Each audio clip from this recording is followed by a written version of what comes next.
The investigator leaned back in his chair like the conversation had already ended.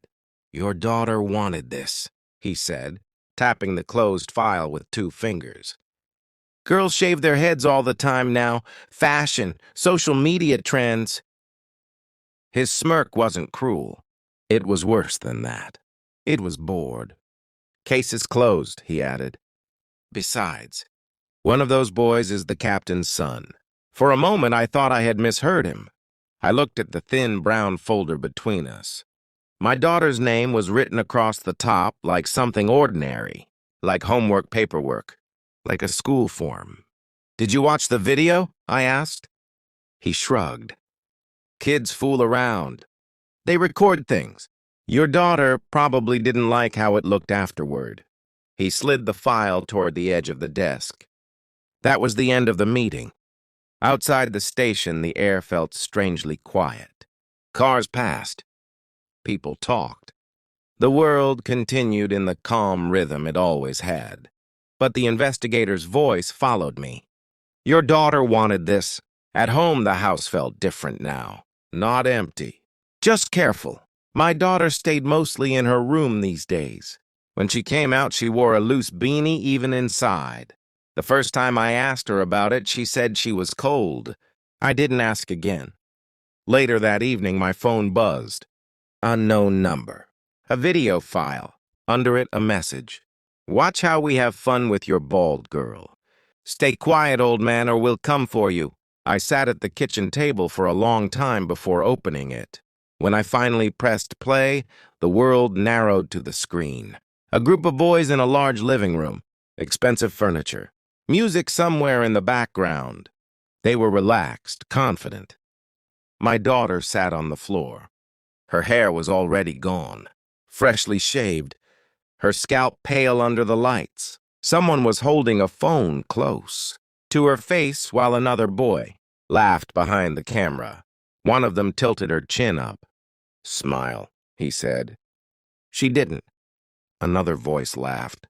"Relax, my dad's the captain. Nothing happens here." The video ended there. I watched it only once. Not because I was angry, because I had already seen enough. Years ago, before retirement, I spent most of my life studying small details, movement patterns, behavior under pressure, the kind of quiet information people reveal when they believe they are untouchable. Old habits return slowly. The first thing I did was save the file in 3 different places. The second thing I did was nothing. For 2 days. People think action means speed. In reality, patience reveals more than force ever will. The boys in the video were easy to find. Wealthy families tend to move in predictable circles. Social media, school events, charity photos, and parties. One particular house outside town appeared again and again. Large property. Private road. The kind of place where teenagers believe the outside world stops at the gate.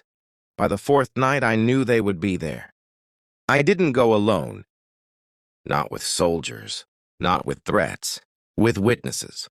2 people who understood documentation better than intimidation. One journalist. One attorney. Both curious enough to follow a quiet invitation.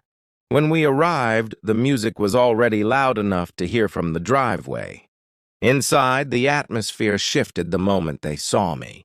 At first, they thought I was someone's father who had wandered in by mistake. One of the boys laughed. "Hey, party's private." Another recognized me. Not my face exactly, my name. His smile faded halfway through. "Wait." The room grew quieter. I didn't shout. I didn't threaten anyone. I placed my phone on the table and played the video.